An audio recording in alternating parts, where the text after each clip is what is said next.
Are के Singh, okay जी बताएं। Are के सिंह जी, जरा कानूनी पहलू समझाइए। कर्नाटक की सीआईडी के क्या राइट्स हैं? वो चुनाव आयोग को 18 चिट्ठियां क्यों लिख रहा है? कोर्ट क्यों नहीं जाता अगर सबूत नहीं मिल रहे तो? मानक जी, थैंक यू वेरी मच। ये जो आपका प्रश्न है ना, कोर्ट क्यों नहीं जाता, यही एक यक्ष प्रश्न खड़ा है सबके सामने।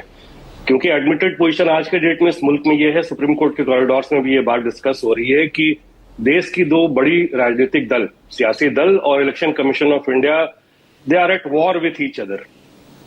और वैसे सिचुएशन में ये दोनों पॉलिटिकल पार्टियां एक दूसरे पे विश्वास नहीं करती हैं, जो तीनों मिलकर इलेक्शन कमीशन पे विश्वास नहीं करते, और वाइस वर्सा। तो अब ये प्रश्न है कि जो चार्जेस हैं वो थिक एयर में फ्लो कर रहे हैं, और एक नॉर्मल सिटीजन के नाते हमें, आपको या किसी को समझ में नहीं आ रहा है कि इसकी इति क्या होगी, where will it will go ultimately at the end of the day. और कोई भी दोनों पॉलिटिकल पार्टीज हो या इलेक्शन कमीशन हो, वो तैयार ही नहीं हो रहा है कोर्ट जाने के लिए। कम से कम एटलीस्ट कोर्ट चले जाते तो एडजुकेट तो हो ही जाता है ना ये मसला। और ये कोई नई बात नहीं है, इलेक्टोरल प्रोसेसेस को लेकर के कोर्ट जाने की परंपरा इस देश में 1952 से स्टार्ट हो चुकी थी।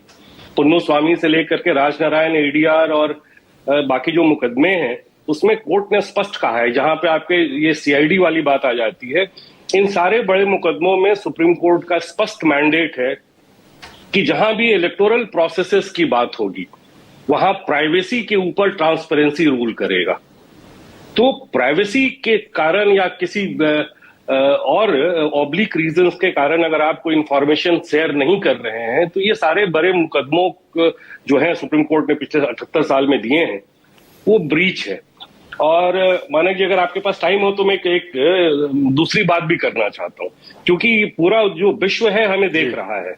Being the biggest democracy and the most vibrant democracy, ये मुल्क ही नहीं, ये पूरा विश्व हमें देख रहा है कि अल्टीमेटली इस महायुद्ध का नतीजा क्या निकलने वाला है। क्योंकि अगर ये तीनों इंस्टीट्यूशंस, ये दोनों पॉलिटिकल पार्टी या इलेक्शन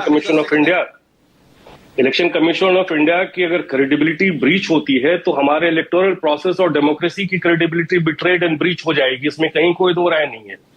और विश्व में ऐसा नहीं है कि हमारे यहाँ ये पहली बार हो रही है। अमेरिका में आपको याद होगा कि 2000 में एल गोरे और जॉर्ज बुश जूनियर का जो लड़ाई था, उसको सुप्रीम कोर्ट ने ही सेटल किया था, और 7-2 के मेजोरिटी से जॉर्ज बुश जूनियर पूरी इलेक्टोरल लॉ जो थी ना, वो चैलेंज हो गई थी। बहुत बढ़िया, बहुत बढ़िया, ओके, ऑल राइट। बिल्कुल सही कह रहे हैं आर के सिंह जी कि अगर कोई पार्टी कोर्ट नहीं जा रही है तो कम से कम सुप्रीम कोर्ट को खुद संज्ञान लेकर इस मामले को एडजुडिकेट करना चाहिए।